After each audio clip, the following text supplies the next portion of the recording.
So I don't know about you, but I like to think of myself as spoiled. Spoiled by Thomas Harris.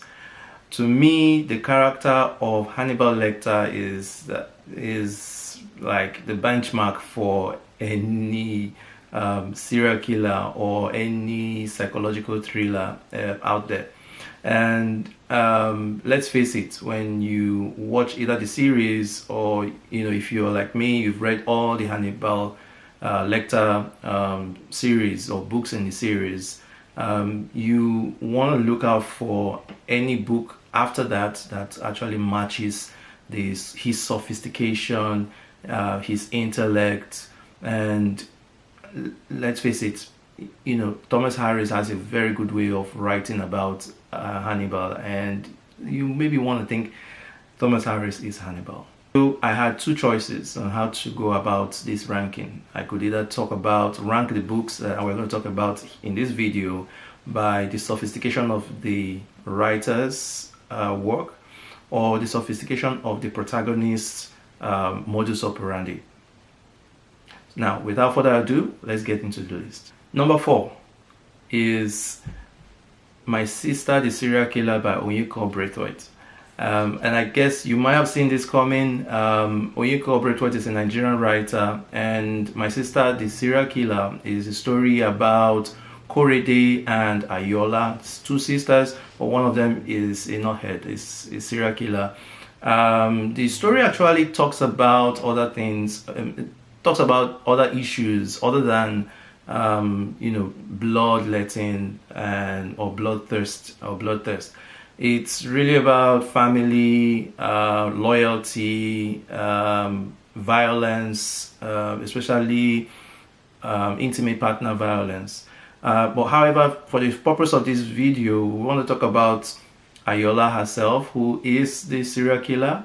Korede in the story doesn't find out that her sister is a serial killer until she stumbles on her trying to clean up after one of the instances in which Ayola kills her boyfriends. I'm not going to give away much, but the reason My Sister the Serial Killer falls at the bottom of the list here is for no other reason that Ayola is crude in her method of killing her boyfriends. In one instance, she stabs her boyfriend in the middle of an argument, heated argument. In another instance, she uses cyanide. Not much thought to that. It seems her method is brutal, is brutish, is actually like at the spur of the moment, impulsive, not calculated, not premeditated. But I'll leave you to read the book, make up your own mind about that. But do please let me know if I'm wrong about Ayola and Korede. Coming in at number 3 is Karimora by Thomas Harris, my beloved Thomas Harris. It's a surprise to me because I actually read Karimora thinking that here is, if you are talking about, so the blob of Karimora actually is, if you pick up a copy of Karimora, it talks about this central character who is a woman and who is something like they painted her as something like a killing machine. And I went into the book thinking, okay, so if it's a female killing machine written by Thomas Harris, I should have a female Hannibal Lecter. But lo and behold, it was not so for me. It's still well written. It's actually a chunky book, but Karimora, it's nothing like Hannibal Lecter. If anything, she's actually a victim of circumstances. Karimora was raised as a child soldier, a female child soldier, and the book goes at some length into what made her who she is. And of course, she grows up to be, undercover, not undercover, but flying under the radar somewhere in Los Angeles, I think. And she's doing menial jobs, just to stay away from the roving eyes of people who are still looking out for her from her guerrilla days. Now, talking about Karimora, she is a killing machine, you know, and her character is not one to be messed with, given the level of training that she went through as a soldier. And you know, we have a few misfits, a few unsuspecting bad guys who, you know, find out the hard way. But you know, the reason Karimora comes in at number 3 is that Karimora is you know, actually doing what she does out of survival instinct. It's not, she does know a thing or two about weapons, she knows a thing or two about people, reading people, but she is nothing as sophisticated as Hannibal Lecter. And of course, you can come at me for actually, you know, for even considering, you know, benchmarking the sophistications, levels of sophistication with Hannibal Lecter's level of sophistication. That's okay, but I think it's worth talking about. I mean, you know, making these comparisons and making these analysis. Number 2 is The Kind Worth Killing by Peter Swanson. The Kind Worth Killing is another psychological thriller about two strangers who meet at the airport. We have Ted, we have Lily, they meet at the airport.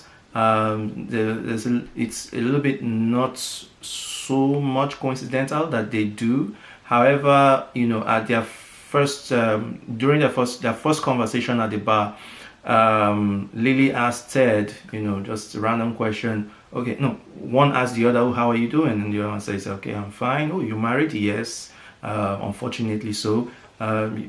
"Why unfortunately?" And Ted spills the beans about how his wife is cheating on him with Brad, a contractor, and Lily offers to do him a favor by killing his wife if he would be happy, you know, happy if that were so. And yeah, that's where the story takes off from. Okay, so let's go into the culprit in this case, and who is Lily.